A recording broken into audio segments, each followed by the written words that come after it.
might be a Viking or a Saxon or a Roman, but tell me, do you like 'em? Would you sex 'em? Would you bone 'em?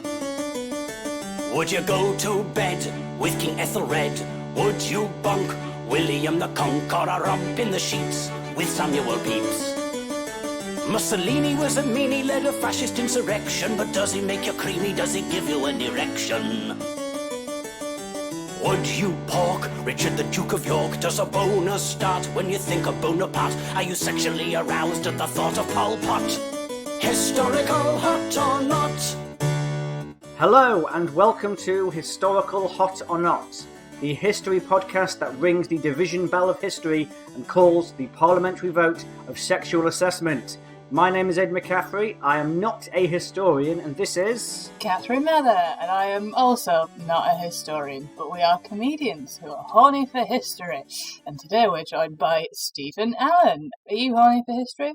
Yes, I'm horny for history. I'm not a historian, but I am I guess a horn dog, and therefore that makes up for more of it, doesn't it? Are you generally horny as well, or just for history specifically? Well, I think you can tell just by my general demeanour the level of hornery that I live with on a regular basis. So, I mean, yeah, obviously I like history. I'd also get relatively turgid for geography. That one's not quite as good, is it? But you get the idea. You do look like someone who'd like history, Steve. You've got a great background now, but I've got a suspicion that if we just turn the camera to the left, you just see piles and piles of Anthony Beevor novels.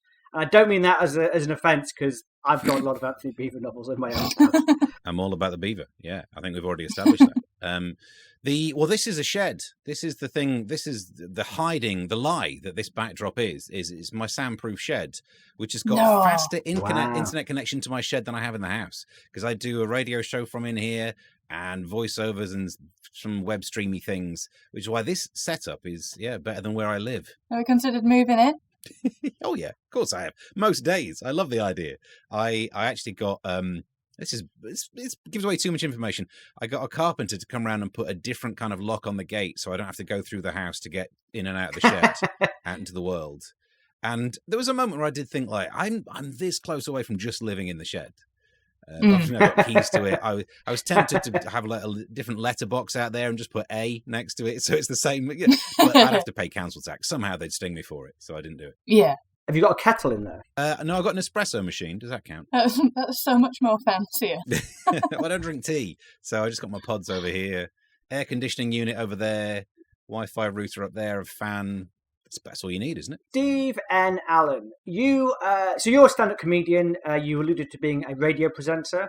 I think you're a writer as well. Are all these things true? Yeah, I mean, I think I'm a writer as well. I mean, it's difficult to know, isn't it? Depends on how much money you get paid for it. Then again, even then, I reckon if you get paid for writing, it's just confidence, isn't it? It's turning up and saying, "Oh, I can do jokes," and at the end of it, if they don't laugh, you still get paid. I have what they call a portfolio career, which, as I get older, I realise means I've not been successful enough in any one area to sustain myself entirely through that. So I need a bit of the others. So I just add it all together. And if it involves telling some sort of punchlines for a small amount of money, I will work on that and amass bigger sums by doing loads. Which bit's your favourite? Trying to think if I'll get in trouble for saying this. I mean, it's definitely stand-up. I don't know if I should say that in a way that might ruin my other careers. But it's the most immediate. I mean, in some ways, that's a nice thing. On radio, you can do a thing that you think is funny, and you leave that room thinking you've done a funny. Whereas on stage, you could do something you think's funny, and then you find out so quickly that the audience can prove you wrong. So, I suppose that's better. I mean, with podcasting, and especially this podcast, that distance between the joke being told and the laugh being received is even greater. It's often weeks later when I'm looking at the podcast stats where I realise, oh shit, nothing I've said for the past year has been funny at all. To be fair, the last time we gigged together, Stephen, was possibly one of the worst gigs of my life. Please add extra detail so it doesn't sound like you saw my set. Yeah. Why is stand-up? Then I went on and smashed it. No, it was in... Well, I don't feel like I should say where it was because... Isn't it part of what That's the true. world that is often accused of shagging cousins? You didn't want to insult the area, so No. instead, let's just hint. Yeah. They love a cousin around there. Mm-hmm. Oof. Yes. I think it's been a bad gig when the promoter themselves says to you after you've got off stage, "I didn't think you'd last that long." Did he mean in terms of time on stage or just career-wise? I don't know. I did not ask to clarify. Mm. Did I didn't. you do well? I was going to say after we did that gig, because you'd left before I went on. Mhm. It's one of the few gigs I've got a story about. So oddly, me and the other half and my son went on holiday to roughly the same area the next week, as in like 2 or 3 days later. A lot Wow. of driving. I really should have planned it better. Mhm. And on the first day, I got recognised Oh, from that gig. yeah. Which you know how rare that is, Mm. but I played it like just Mr. Big Daddy Famous. Yeah. Because my other half was like, "Do you get recognised all the time like that?" Yeah, why not? You know it So, is. yeah. Oh, did you do well, or was it one of those horrendous things where you stood in a queue at Tesco, someone goes, "Are you that comedian from the other?" I didn't think you were funny. I don't find women funny, and you're like, "Oh my god, there are 3 other people in front of me in the queue. Please, for the love of God, hurry up. Maybe I don't need these tampons." This is the gift of self-scan. Don't know why you're near people. I try and eschew them. No, I put it this way: the couple that recognised me did not say to me that they don't find women funny. So Big thumbs up then. Steve and Alan. Audiences may know you from being a presenter, the right word, one of the sort of news presenters on the Daily Mash. You've also regularly guest on GB News, offering your satirical takes on the state of the nation. You're the only person I can think of that seems to straddle two quite extreme culture war outlets. I don't know if that's a fair thing to say, because the Daily Mash is just something like anti-woke people fucking hate. But then obviously GB News is something that a lot of young lefty people, especially in comedy, don't like either. Does your ability to operate professionally in both camps of the culture war make you the Switzerland of the modern culture war? Do you get any flack from online partisans about doing either or both, or do you get respect for doing them both? A small amount of flack on each side, I suppose. There's more flack from comedy in the left for going on GB News. There's just vague, coarse insults about being on Daily Mash or Late Night Mash and the Mash Report from people of the right, because they just kind of say, "Oh, that wasn't funny." And I've had far worse insults. Saying this is what people don't understand. Saying to a comedian, "You're not funny," is not the damaging, life-threatening wound you think it is. Yeah. So you can really shake that one off. I mean, we all felt like that after we did that gig in the cousin shagging area. So we're used to it. But yeah, I get more flack from the other way around, which is weird because I lean to the left anyway in a political sense. Before you get too ahead of yourselves, so being on Late Night Mash and Mash Report, not that shocking, really. Whereas going on a more of a right-leaning outlet. But everyone moans about the modern day, everyone's in their echo chambers.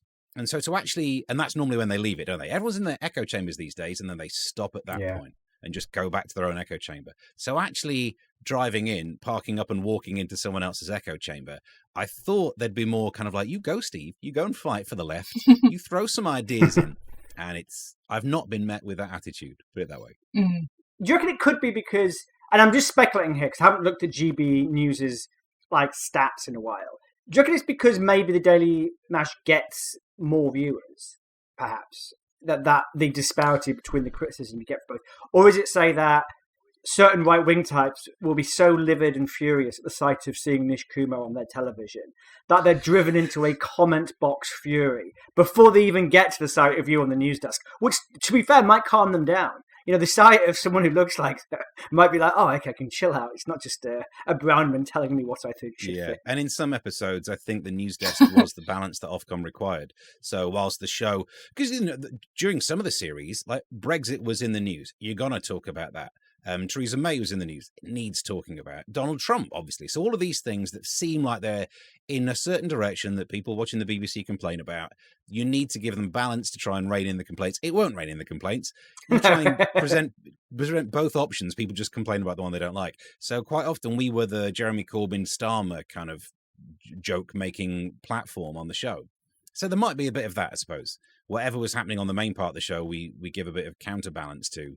But then, I don't know, there is it's less shocking that comedian goes on comedy show, I suppose. So no one's going to be True. pointedly attacking me for that. Whereas comedian goes on and does some comedy whilst trying to make points on GB News shouldn't be as shocking as it is. I didn't think it would be shocking. I thought it would be good, for everyone. If I didn't turn up there, then they'd have Lawrence Fox saying more. So I wasn't going to bring that up, but for those listening, the Lawrence Fox GB News thing happened in the last 24 hours. Well, and I wasn't going to bring it up because the big problem is we're about to talk about who we'd like to shag, which feels like this is the wrong day. That is a good point. Well, hopefully by the time we release it, that whole story will have cooled down. The people that we're talking about having sex have been dead for over 150 years, and I think that makes it okay. Does that make it better? Does it? We're just respecting the dead. Historical hot or not? The format of the show is we will pitch a historical dead person to one another, to you also, Stephen. We objectify them, basically. We have a little look at a picture of them, decide whether we'd fuck that. If not, even if so, we find out about the person themselves, and then at the end we decide whether we'd fuck them. If we would, they end up on the Bayo Tap That Street. If not, we will ghost them. The picture that we're going to send you will be from their eTrothed profile, which is an entirely real and not fictitious dating app that we just made up to oil the wheels. This is this podcast. So if you open your eTrothed app, and by that, Steve, I mean the group messenger chat that Kath created earlier with all three of us in it, I have sent you a photo of Robert. He is 62 and he is from Bury, Lancashire. Oh, I already don't like him if he's from Bury. I'm from Rochdale. What do we make of this? Is this guy hot? Steve, what do you reckon? I mean, my immediate thoughts, yes, but it could just be because he's a bit fancy and I'm drawn to, the power of the money. My second thought is I'm worried what's going on with that neck, because why would you need to cover it that high up? There's some sort of either pox, buboes, goiters, that kind of lark. Well, maybe he's got a lot of hickeys there because he is, an absolute dog. So, it's still quite hot. I reckon when he was a teenager, he got people get misjudged neck tattoos. Like he's probably got like a leopard climbing up onto his face. So he's had to wear this huge, ludicrous cravat-style neck thing to hide it. Otherwise, he would never have got into Parliament. Yeah, because, this is the thing about lasers. Now you can get them removed. In the era before lasers, the only way you could do it was cravat technology. Mm-hmm. He does look a bit like, when you see those ladies, I don't know which African tribe it is, but where they get the rings and put them around their neck. He looks like his neck goes on into his torso, sort of. Like it's kind of coming out of his breastbone and then going back and up. Like he's a jack-in-the-box. Oh. Unless they took the photo kind of mid-comedy gulp. Maybe it's like, you might have been doing that. When I say photo, just speed painting. That is true, yeah. He looks very pale and pointy. He is. I think he's quite handsome. I love his hair. Genuinely, if I had more confidence, I'd do my hair like this. It's sort of like brushed up at the top and away, and then forward at the side. So it's creating this wave that sort of goes away from his head and then collapses back into it. It's lovely. It looks like he's dried it he's just stuck his head out of a moving car, hasn't he? That's how he dried that one. The eddy currents get that. Yeah. He's got that sort of tuberculosis chic, hasn't he? Because he's very, very pale, but he's just got the rosy cheeks. Yeah, he's definitely got a handkerchief with a little bit of blood on it, hasn't he? Yeah, that he's just rubbed that onto his cheeks to make himself look healthy. According to the January 1830 edition of Cosmopolitan, tuberculosis chic was very much in among the aristocracy of Northern England. Well, I mean, it genuinely was, and also, why not visit our Reddit page? And I've done an article on about how tuberculosis influenced Victorian fashion, if you want to read that, because at the moment it is just me, Aidan, and friend of the show, Reese, / my boyfriend, who texts for us. Also, I gave the game away. When you said, I've done this Reddit post about, I went, oh, which means even I was quite surprised to find out that you'd done that. I'm literally the only person using our Reddit page is me.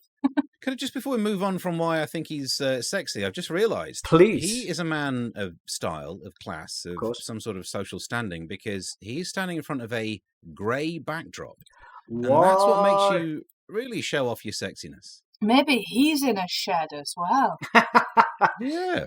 A Wi-Fi enabled shed in Bury in 1824. They don't have Wi-Fi in Bury. We don't have sheds in Bury. Reminder to There's listen. a lot of them with a shit football club. Very good town centre and market, though. We can't afford to hit on the listeners, Kath. If you are from Bury, fuck yourself. Listeners, including listeners from Bury, who we're very happy to have on board, you can play along by going. You know we are.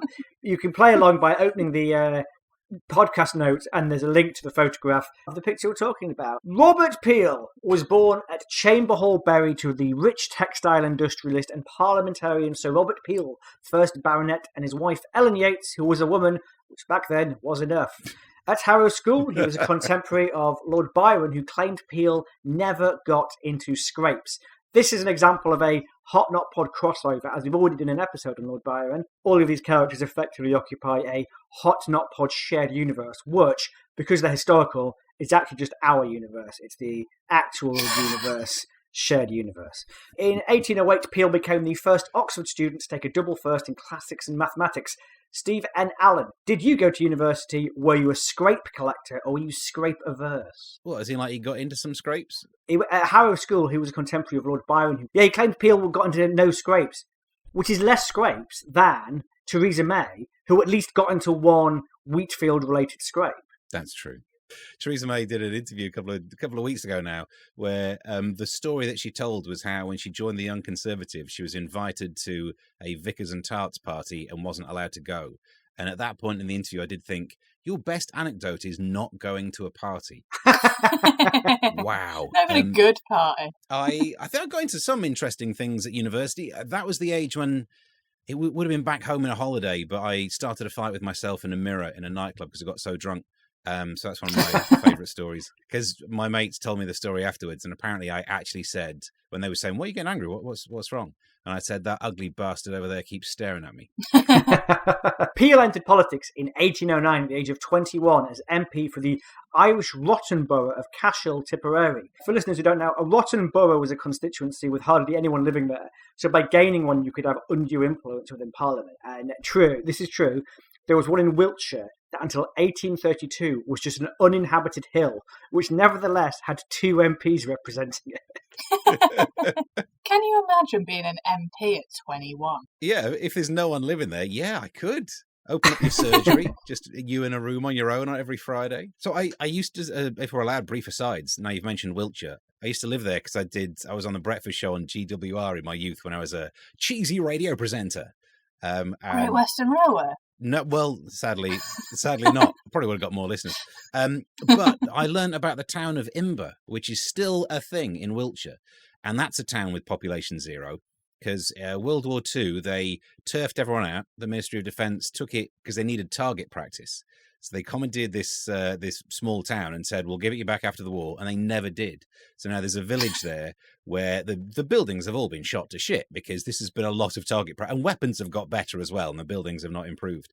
And I wanted to do an April Fool's joke thing on radio saying that Nationwide were going to open up a branch. And I got fired just before we could do it. It's such a shame. Because Nationwide were up for doing it. Not opening the branch, but pretending they were going to do it. It's so good. Why did you get fired? Different story, not for now. Okay, fair enough.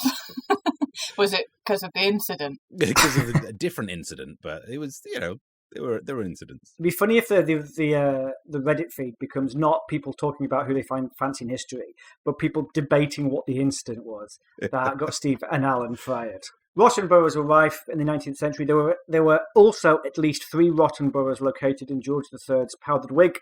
Also, each one of the 40,000 interlocking basalt columns of Giant's Causeway was its own borough with a corresponding member of Parliament. And Prince Albert Piercing was a rotten borough, which at one point was represented by a young William Gladstone. So some fun facts for you. Steve, if you can tell a borough is rotten by the number of constituents, how do you tell if a borough is ripe? Interesting. Yeah, the smell. No, the touch. What am I talking about? You got to go up and see if things feel a bit plump. That's the incident. Kath, how do you reckon you can tell if a borough is ripe? I guess how much liquid's coming out of it, right? I was at a housemate who left a banana in a cupboard for so long that it turned to liquid. That's a long time, isn't it, that? Is that how they make banana milkshakes? It's impressive. Yeah, possibly. Once you've got rid of all the flies and the smell. But he, I think, was wealthy and didn't care. Imagine having that much money that you could waste a banana. He was rich. What kind of these rich assholes not paying attention to all of their bananas? Oh, honestly. Steve, Kath is from like a quite poor part of Manchester. She's got a very different idea of From Rochdale. what wealth is compared to us honky dudes. Most rotten boroughs were abolished in the 1832 Reform Act, after which they were composted and turned into Tory safe seats. Peel was considered a rising star of the Tory party. A lady called Elizabeth Fry visited Newgate Prison and was appalled at the conditions of women and girls there. This led her to give evidence to a House of Commons Select Committee about the sexual degradation of women and girls at the hands of both male prisoners and warders. By 1822, Peel was Home Secretary, and it was under him that the Jails Act of 1823, which segregated prisons and as a nice bonus introduced payment for jailers, was passed. Apparently before that they were paid out of the pocket of the prisoners, which apparently resulted in inconsistent pay. It's a bit like if you paid job centre workers out of the pockets of the claimants that come in. Doesn't work. I assume this is the point in the podcast where Kath asks the perfectly reasonable question: why are we not doing this episode about Elizabeth Fry, and why are we doing it about Robert Peel? And that's because, Kath, the true untold story of history is that of the privileged white man who was born privileged, died privileged, and whose name hasn't so far, but should echo in eternity. And that's what we set up this podcast to do: tell the story of dead, moneyed, honky men. That is true. However, what confuses me is he's from Bury, right? And he's part of the Conservative Party. Why? What is there to concern? Well, no, I wasn't expecting I that. thought that was a legitimate question. No, it was just another little dig at Berry. There's kind of a weird thing with the Tories at the moment, at least. If you are looking for feisty north, which side of the country is that, Western women, there's been loads from Edwina Currie, Nadine Dorries, and now Gillian Keegan. There's kind of, it's a pocket. Every so often the Tories look for someone from the Northwest that they could just say, could you go and represent something for us so we don't get told off for being Southern all the time? I'll represent them. The key answer to that, Steve, is that none of them are from Bury, so they are conserving things, but they're not conserving that place. Steve, why do you think the story of the rich white man has gone untold in history books? I mean, it's an injustice, isn't it? It's I think it's because the stories for a while. I'm not a history buff, and you'll work that out in the next sentence. I believe during that period of history, stories were passed down from one generation to the next generation verbally. And, old blokes don't really talk, do we? So that's why. The Jails Act was largely ineffective because there were no inspectors to make sure that it was followed. The Prisoners Act of 1835... The Prisoners Act of 1835 offered a remedy by providing for the appointment of 5 paid prison inspectors. I like that. I don't know if that's 5 per prison, or what's more likely, 5 paid prison inspectors for the entire fucking country. That level of logic of I don't know even if it's a true fact or not, but like the tin opener was invented either before the tin or years after the tin. What are those things? It's like, yeah, we've got a new rule that means prisons must be run by this. Thank heavens. Who's going to check on it? Yeah. They have to do another law. Brilliant. I mean, really, that's all laws are, though, aren't they? They're just social sticking plasters for things that humans cannot be trusted to do themselves, and just keep putting more plasters on. Mm-hmm. Well, in the same vein, we now have the 5-point the hygiene green card that goes up on establishments. And I often think that's a stupid system, because no one puts up a 3, do they? No one's proudly printing off their 2-star review and slapping it on the door. Come in, it's cheap, and you know what you're getting. I mean, you could arguably just print one of them out, couldn't you? You know, like if you're faking a pregnancy and you just get the picture off the internet and just show it to people. I might print one of those out for the shed. Yeah, do it. The 5 stars, not the pregnancy. Fuck it, why not? Oh, treat yourself. I saw online as well, for about a couple of quid, you can buy the signs that they're not the baby on board ones for the tube, but the ones that say, Oh, please offer me a seat. Yes. The new version that because you can't give away any information about why you may need a seat. It's just this vague threat of offer me your seat, Bitch. and you can just buy them now. Yeah. So £2 later, I'm sitting down there. Pretty good. Well, the baby on board ones are for free because they had a big pot of them at Euston Station. And I was like, could I just take one of those? And they were like, yeah. And then my friend was like, Catherine, you're not pregnant, you're not having one. And I'm like, shut your whole mouth. That's when you got the picture out of your pocket and went, well, actually. And also down the side it says stock image. What? Yeah, that's what we're calling it. Yeah, get it. Getty. What a beautiful name. Alamy. Peel also passed the Judgment of Death Act 1823, which does sound like the title of a 2000 AD comic, but is actually a law, along with 4 others passed at the same time that lifted the death penalty for 130 crimes. I think that's quite hot. I'm just going to say it. Fucking hell, 130 crimes. What were they?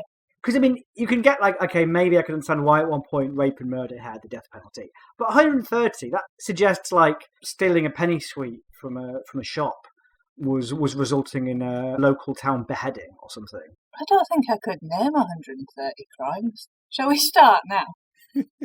That shows you it's more about the killing than the crimes, isn't it? If you're the 130, you've got to have a weekend of brainstorming to come up with that many crimes. Because they couldn't Google, right? No. Right. So yeah, this is more about killing. You know, a lot of the convicts that got sent to Australia, and this includes my Australian wife's like great grandmother.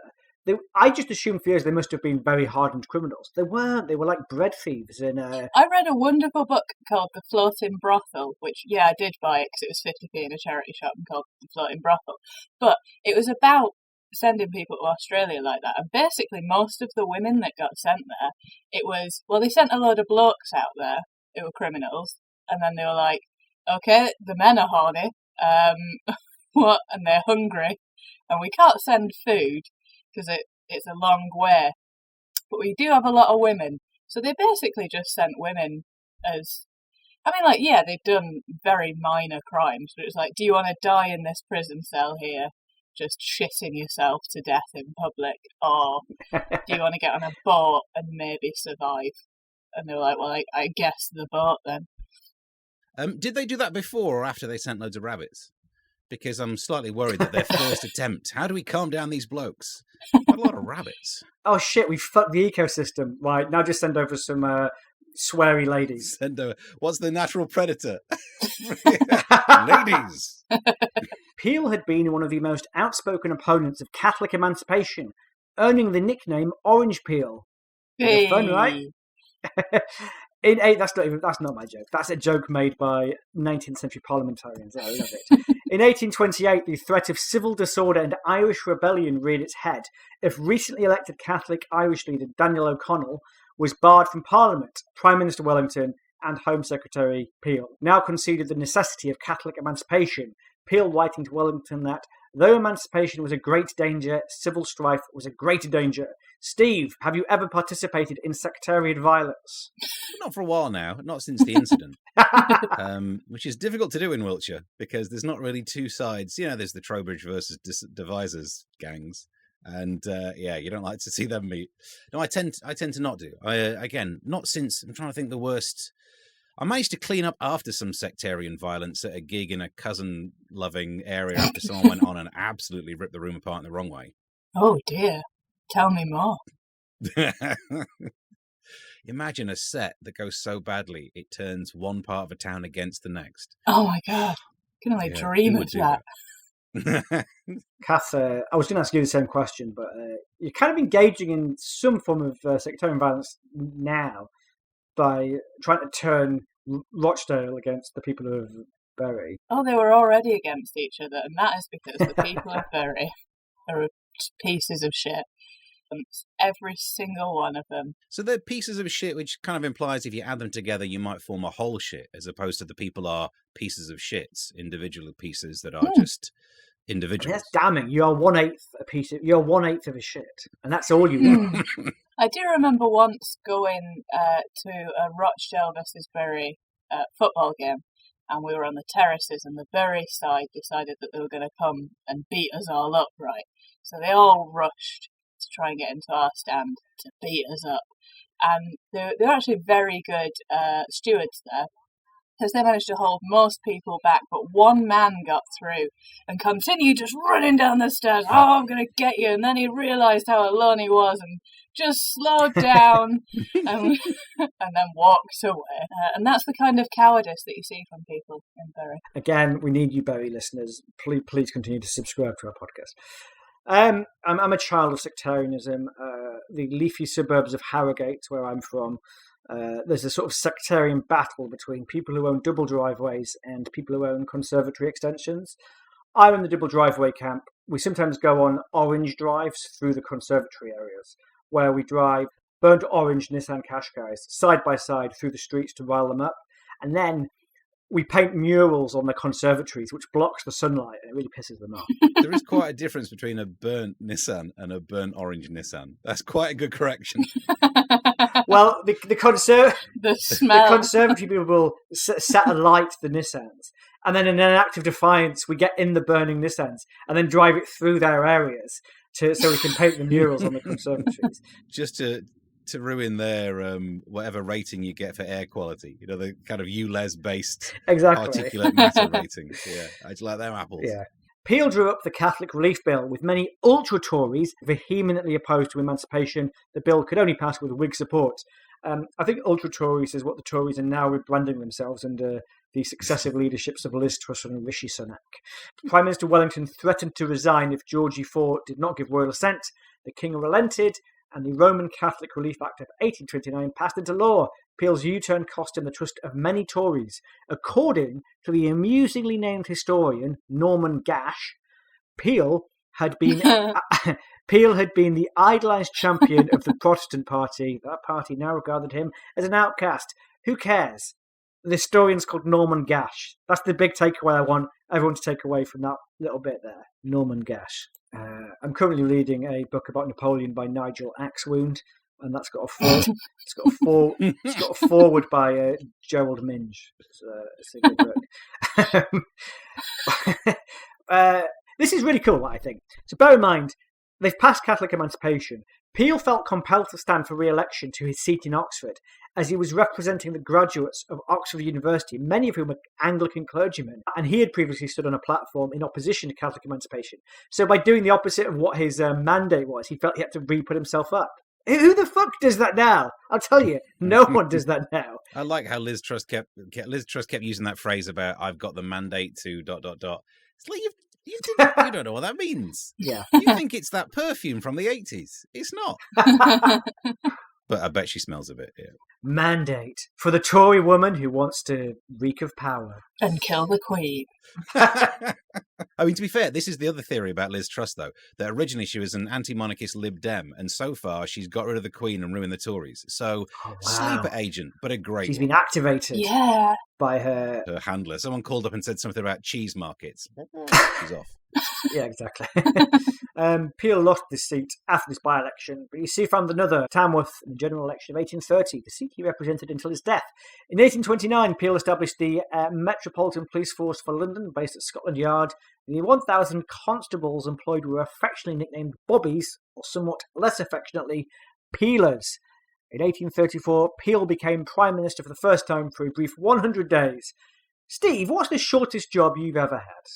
1 month working in a dialysis fluid laboratory, or a quality control testing lab, and basically I had to titrate piss water, and did it for a month, stopped doing it then. You're like, good quality. Yeah. Yeah, I think only when you get really advanced can you do it by taste. Smell is the main thing. That one of those wafts that you do. Like, do they put it in like a wine glass? Yeah, you've got to gargle and spit. It's piss water. Come on, you've got to do it right. So you were there for 1 month. That makes you a less good kidney dialysis machine tester than Liz Truss was at being Prime Minister. Which, no offence, Steve, that's damning. That is damning. Well, it depends. If you measure it purely in terms of time spent, yes. In terms of how much I massively fucked up the UK, I'm far better. I only killed 3 people. So, And in terms of piss water drank, you were winning. yeah, although given what they've done to our waterways, yeah, now it's more about the turds in our water. So actually, I'm ready for it. Bring it. I think you'll find it's more about the turds in Parliament. Hey! And that sound you can hear is the satire siren going off again. I'll just turn that off. Mm-hmm. Peel was offered a second chance to form a government by the new Queen, Vicky One. Peel said yes on the condition that some of Vicky One's ladies of the bedchamber, who were largely held by wives and relatives of Whigs, be partially replaced with Tories. Vicky One refused, and the Whigs returned to power. This became known as the bedchamber crisis. Steve, have you ever, as an adult man, tried to dictate the invite list of a woman's sleepover? No. There we go. I think it's better to say just no and clean sweep, move on from it, especially at the moment. I don't want to be involved in any WhatsApp groups. Kath, have you ever tried to dictate the political makeup of a loved one's friends? Today I've done that. My wife asked me to do the bins last month, and I said I would only do it if she changed the social makeup of her friends to reflect the current political makeup of Parliament. So 54% Tory, 30% Labour, 6% SNP, 2% Lib Dems. And she did do it, but only because we have an alternating system of bin collection. And she knew that if she didn't do it, the recycling wouldn't get changed for a full month. And our bin isn't big enough to take a full month's worth of empty baked bean tins and Weetabix boxes. So.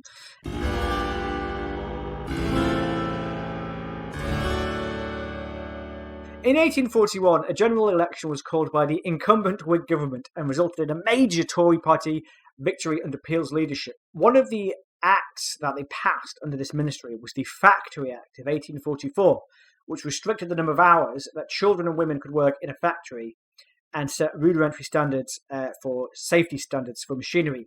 Kath and Steve, what do we think the Factory Act of 1844 reduced the working hours of children and women to? It's going to be something insane like 80, isn't it? It's going to be like 80 hours a week, and if you're missing a limb, then it's 75. Is it expressed as a percentage of the workforce or just how many? So hours a day. Yeah, I think it's expressed as a function of life left, isn't it? So until they've drained all of the life from you, work. The Act ensured that children of 9 to 13 years could work for 9 hours a day with a lunch break, so we've got no reason to complain there. Ages must be verified by surgeons. I don't know how they're doing that. Chop them in two and count the rings, I don't know.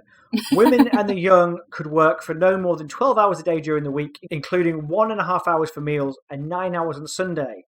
Some classes of machinery, such as flywheels, hoists, and taggles, were to be securely fenced. I mean, what I like about this law is it says a lot about what the world was like before this law passed and what it was like after the law was passed. Children and women were not to clean moving machinery. Again, I love that was happening before the bill was passed.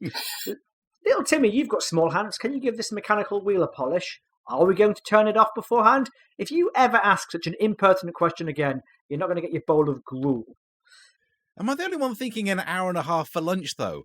Hour and a half? Get back to work. It's disgraceful. That's actually quite good, isn't it? That's actually quite good. I've only ever had that if I did a 12-hour shift at a place and you got an hour and a half for 12. But little did I know at the time that I had it as good as a child working in a factory in the 1830s. In fact, I had it less good because that was a 12-hour day. These kids are only doing 9. Yeah. Get back to work. It's called lunch hour. How well do you think that you would fare in the past? Because, like, I read these stories. Well, if it was after the Factory Act, a lot better. But, like, can you imagine? Like, you're drinking water that's got shit in it. You're living in a room with 3 other families. You're constantly pregnant and giving birth and stuff. There is no way, like, you're working 12-hour days. There is no way that you can live without stealing. If you get caught stealing, you get sent to Australia. Best case scenario for 7 years, but then you've got to fund your way back. Worst case scenario, you die in a prison where you've got to pay people to keep you in prison.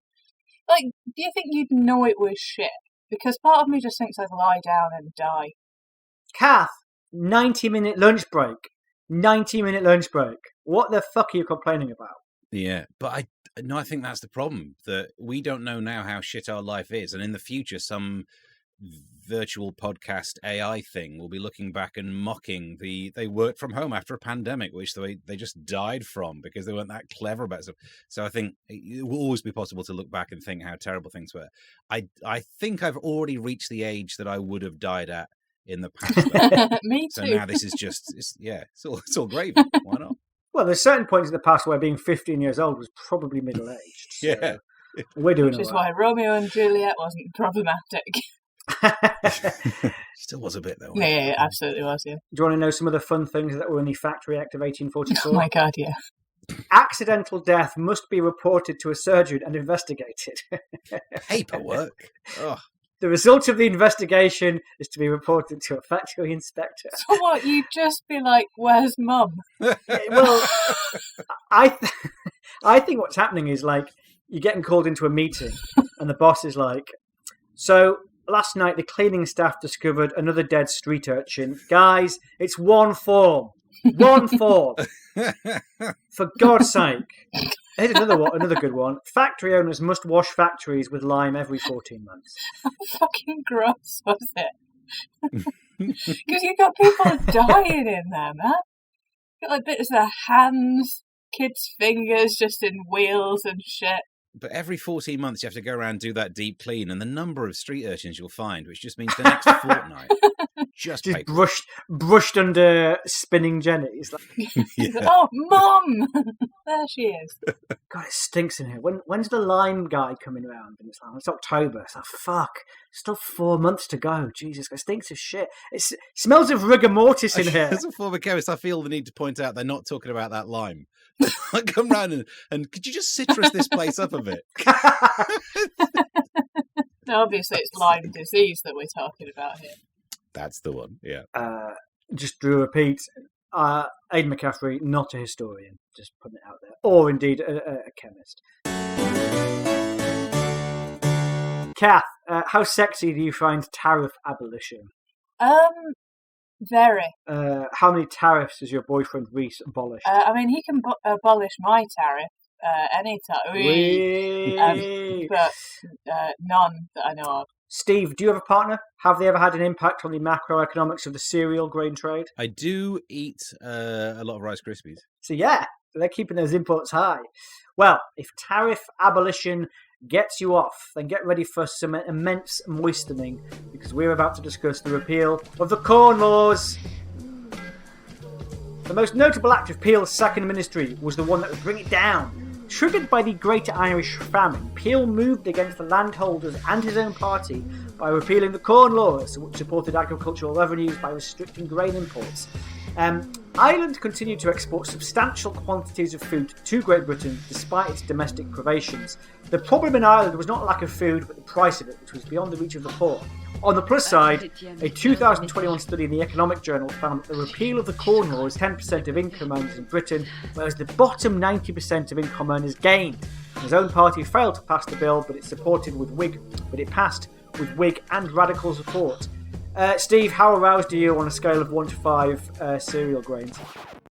I mean, look, don't get me wrong. I'm liking some of what I'm hearing. I'm disappointed it's not the other kind of tariff because relatively recently I went SIM only and made a big ass saving, and I thought he might have been responsible for that. But so it's not as good. I mean, good, but not as good.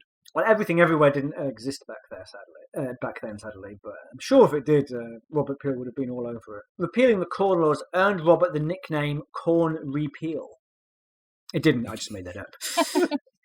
I feel sorry for the drummer in the background after like Orange Peel, but it's not a proper drum. They've got a dum and a little jingle of some bells. Yeah, exactly. I think I don't know about you. I think this is quite hard. Because I know we're talking about tariff reform here, but the thing is, right, no one goes. Very few people go against. I'm going to earnestly try and make a case for us having sex with Peel now. No one goes against their own party. It's political suicide to go against the vast will of your own party. So I think he deserves at least a good hand job for this, because no one does this shit. Just putting it out there. Peel was thrown from his horse while riding on Constitution Hill in London on the 29th of June 1850. He was out of government by this point. The horse stumbled on top of him and he died 3 days later. He left behind his wife Julia, who was a woman, which back then was enough, and 7 children. Peel is featured on the cover of the Beatles' Sgt. Pepper's Lonely Hearts Club album. On his legacy, biographer Norman Gash wrote that Peel's personal qualities were administrative skill, capacity for work, personal integrity, a sense of duty, and an outstanding intellect. This isn't hugely important, but I just really like the name Norman Gash, so I'm going to keep saying it. We're almost at the end of this episode. Just a few of the things he did before we get there. He introduced the first non-wartime income tax in the UK. He issued the Tamworth Manifesto, which is the basis on which the modern Conservative Party was founded, pledging that Conservatives would endorse modest reforms such as economic and financial affairs, free trade, and factory workers' rights. And one final fun fact. The manor house in which he was born has since been demolished, and the site is currently occupied by Drayton Manor Theme Park. Drayton Manor Theme Park was for the first several decades called Peel Land, and was a Robert Peel-themed adventure park with rides including Income Tax Mountain, It's a Corn World, Pirates of the Catholic Emancipation, and the Tamworth Manifesto bobsleds. Steve and Kath, where are we on this? Would we bang Robert Peel? Is he going to end up on the biotap tapestry? What do you reckon? Steve, you go first. Yeah, if he had a theme park named after him, all of a sudden I'm turned on by the idea. It's like Lovely Land. Yeah. Well, the idea that next to his bed there'd be a little display that says how high you need to be, how tall you need to be to ride this, which I probably is a thing I should get. That seems kind of sexy. You have to be this tall to abolish a corn law. Yeah. Do you know what? I started out just on pure looks. There was a lot going on. But I think, if anything, I've been, he was into maths. That's hot for me. But I think I've been turned off sexually by some of the stuff that happened. So I think I'm going to keep it in my pants. Like what? He came up with the thing that gave us the modern Conservatives. If you could go back in time and shoot someone, you've got Hitler, baby Hitler, or just before they give us the modern Conservatives. What would you do? Right, hang on. Right, in his defence, the Tory Party were worse before this. This is the point. They are totally anti-reform, and he basically said it's okay for us sometimes to reform things. So he made the modern Tory Party, but the one before, it was just fucking horrendous. I know what you mean, but by slowly moving it into modernity, it survived. Whereas, yeah, maybe it could have just failed. That's true. He ensured their survival. Kath, would you peel back the foreskin of Robert Peel? Or would you not do that? Like a banana. I'm usually turned off by any man that has a manifesto, because they're usually in a shed, aren't they, posting bombs to people. What's wrong with being in a shed and sufficiently trained in chemistry to be able to make bombs? Stop throwing this stuff at me. But are you posting them to people? And were you part of MK Ultra? Well, not yet. It's £1.10 for a first class. You can jog on. Yeah, that's fucking mental, isn't it? Have they started making them with King Charles on them yet, or is it still all the Queen? Is that what you're holding out for? Yeah. As soon as they turn up, then bombs are going out. But my answer, not digging the tuberculosis heroin chic that he's got going on. Good hair, like that. Don't like the death look.